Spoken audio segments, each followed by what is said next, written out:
Daniel Dagan had a problem. He was alone. Daniel didn't know how to be alone. He didn't know who he was anymore. When he lost her, he lost everything. He lost himself. He missed her. The hole in his chest still feeling freshly gutted of its heart. The memory of her affection rang in his mind like a Liberty Bell, cracked and clanging. Daniel looked through photos taken from happier times, loving times, better times.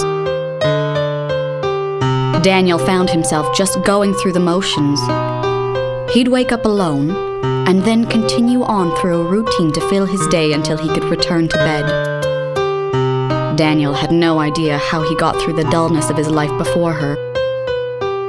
She took it all away. Even the things Daniel took pleasure in before he met her now gave him no joy. Daniel found himself wondering if this is all there was.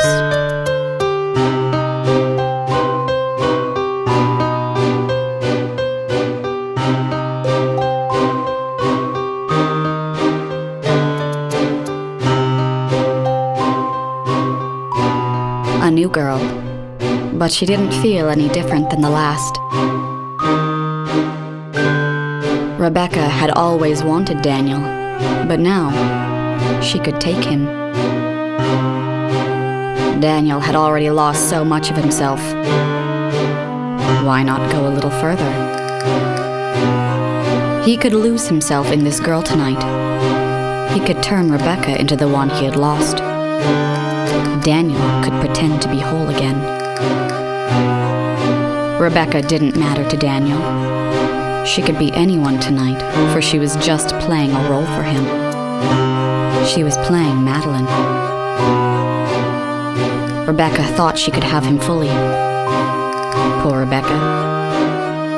Daniel didn't even see her. His eyes were locked on Madeline. With each thrust, Daniel fell further into the memory of her. Madeline stood before him, beautiful and fierce, delicate and strong. In those brief moments, Daniel forgot his pain.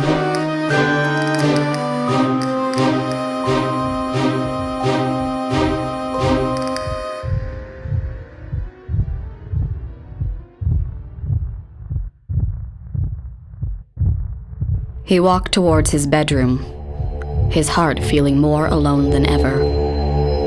Daniel was consumed by Madeline's presence. She was there waiting for him, torturing him with her eyes. Daniel soaked in the cold silence between them, remembering the features he knew so well, the body he used to hold, the lips he once kissed, what once was his. He couldn't take it. She was right there in front of him, and he still couldn't have her. Daniel's loneliness began to overwhelm him, and it broke him. She stayed with him, gave him nothing, and she still wouldn't leave.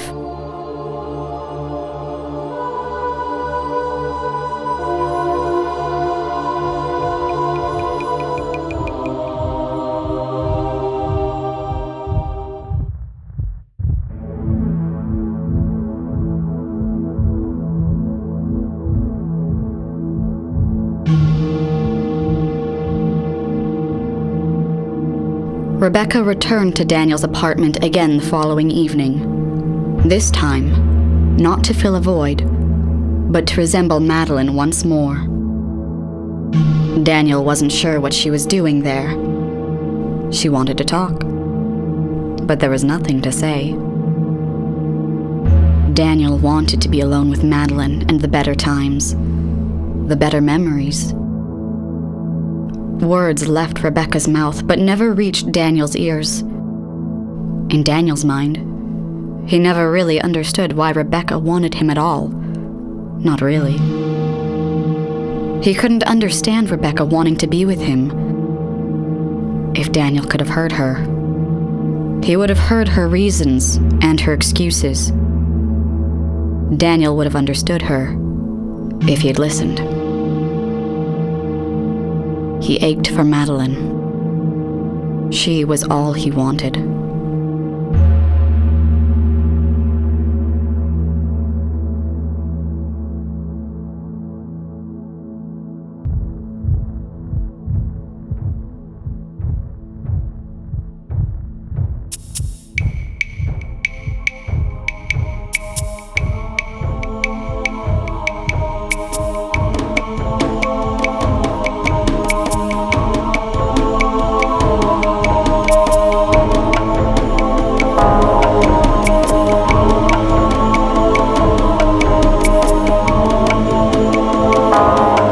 Daniel wanted answers.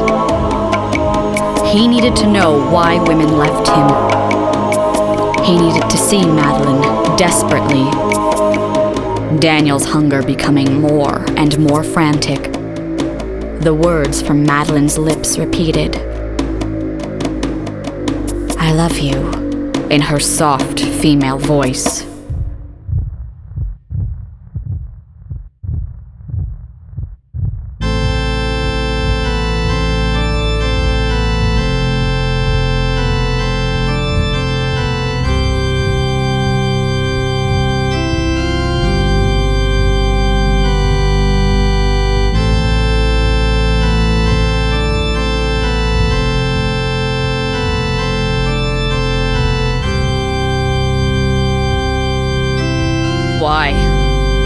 Why are you here?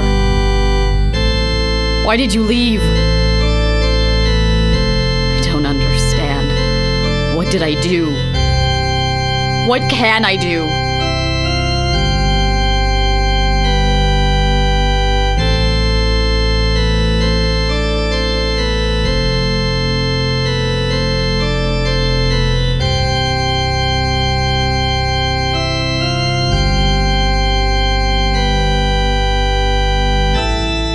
Make me a better man, Madeline. Make me a better man. Daniel began to unravel, but she gave him nothing more. I love you. The words echoed in his head, and he wondered if they ever actually held meaning, or if it was always just a simple reflex for her to say, a group of words like a muscle, practiced from birth and passed on to all suitors, tradition and habit more than substance. Daniel also wondered if the words ever had meaning when he said them. His mind wandered to the definition of love. He could not. He would not define it anymore. He ached from the strain to try and find his feelings. Daniel longed for her to hold him again. Daniel looked at Madeline through the tears in his eyes, and she disappeared away from him. Daniel couldn't blame her. He only blamed himself.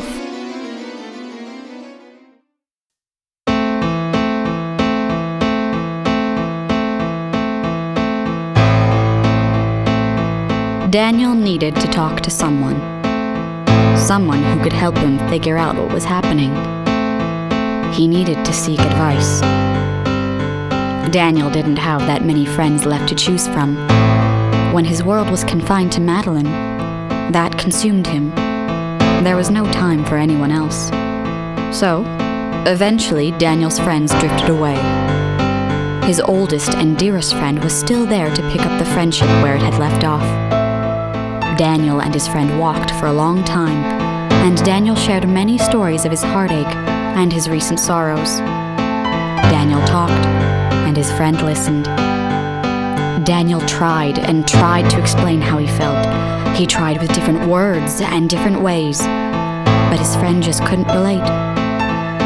As they continued into Daniel's home, Daniel's friend reassured him with a patient understanding. The words did not comfort Daniel. As the two friends entered the apartment, Daniel wondered if Madeline would be there waiting for him, still haunting him. Daniel's fears were put to rest, for she was nowhere to be seen when they got inside.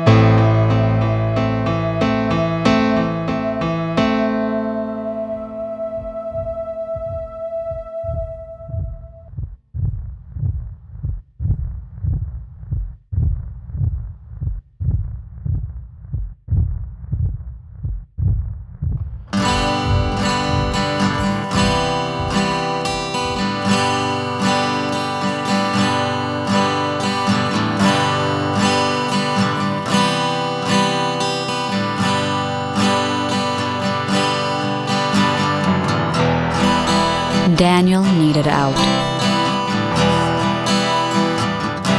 Daniel left the memories of his apartment and ventured into the world. The parts of life Daniel had ignored for as long as he could remember. The parts there before Madeline. Daniel didn't expect to see a new face, but he did. An enchanting one that pierced through his self-pity like a needle through fabric. She walked towards Daniel slowly and confidently, smiling as she approached. Who was she, he thought to himself.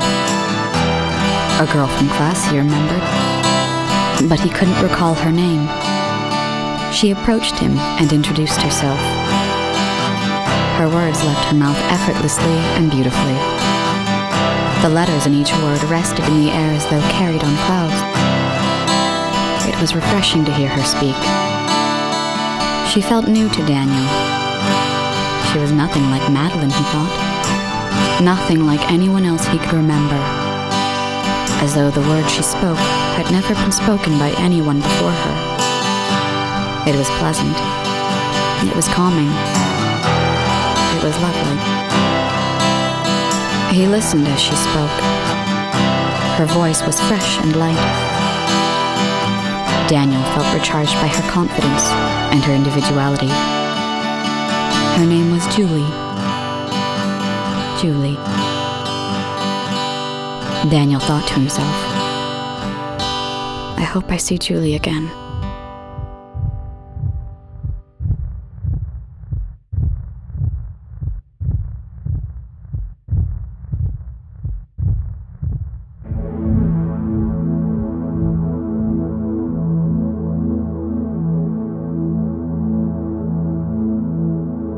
That night, Daniel still couldn't sleep. When had he forgotten how to sleep? Daniel tossed and turned. He couldn't decide what was worse, the nightmares he encountered while he slept, or the ones that continued to haunt him while he was awake. Daniel did not need to open his eyes to know Madeline was standing there. She seemed to be around more frequently. Daniel tried not to notice her.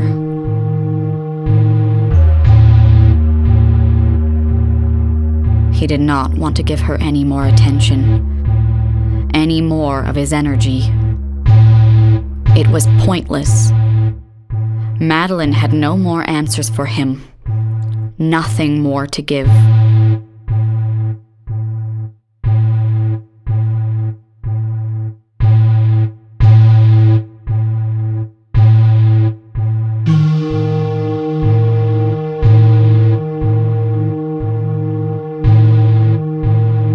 Still, he couldn't sleep. He didn't say anything, but she did. I love you, she whispered softly into his ear. Daniel still couldn't sleep.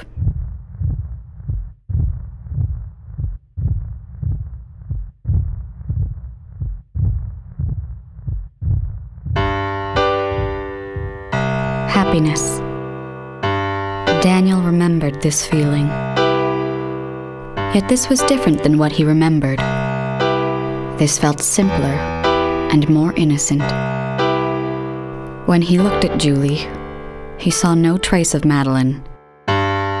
He didn't need to recreate her with this girl, because Julie was already a whole person. She didn't demand anything from him, or pretend to be something she wasn't. She wasn't scared by his darkness, for she had her own. Julie enjoyed sharing the time she could with Daniel, and asked for nothing more than for him to enjoy it too. Daniel felt at ease with her. He was starting to be himself. He felt appreciated without pretenses, but not needed. This gave Daniel peace. He knew that Julie's beauty would remain just as beautiful with or without him by her side. Daniel started to see her for her strength and confidence. Daniel's fear of returning home on his own began to fade further away, not because he knew Madeline wouldn't haunt him, but because he knew Julie would never be a ghost.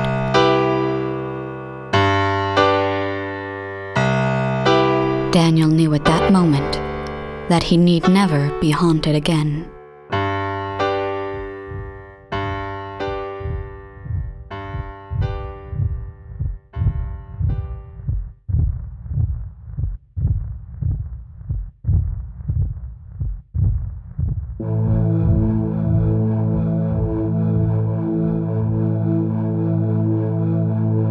Daniel came home and softly called for her.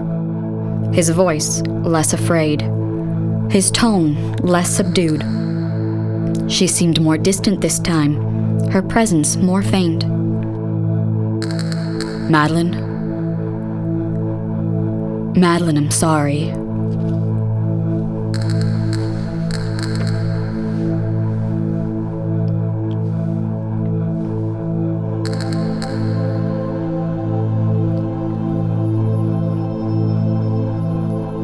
I needed to be with you so badly that I forgot what it was that I ever saw in you. I was blinded by my fears of losing you. The fear of being left alone. The fear of who I really am.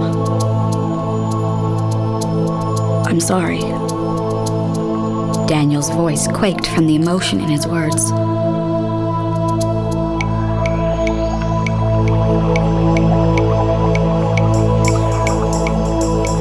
He said it again.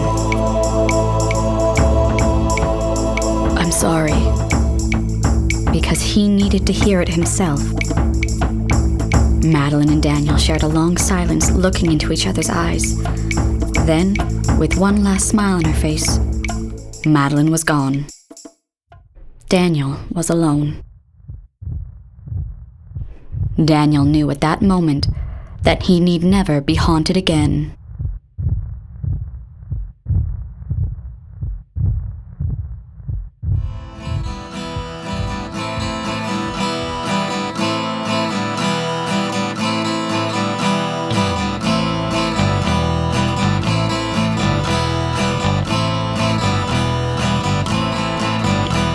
Daniel Dagan was alone. Daniel understood that he had loved and still had love in his heart. His peace with Madeline's memory had laid her spirit to rest. His hopes that Madeline be at peace grew into a joy that filled his chest. His time with Julie had now come and gone, but it didn't break him. She was in his heart, next to Madeline, leaving room for his next love, his next adventure, and a newfound comfort with himself. There would be more relationships to come, and after that, more heartache, but Daniel didn't mind. He could now enjoy his time alone instead of dread it. Daniel had finally found himself again, and he wasn't going to lose that anytime soon. For now, Daniel could just be. And with this, Daniel Dagan was at peace with himself. Daniel knew at that moment that he need never be haunted again.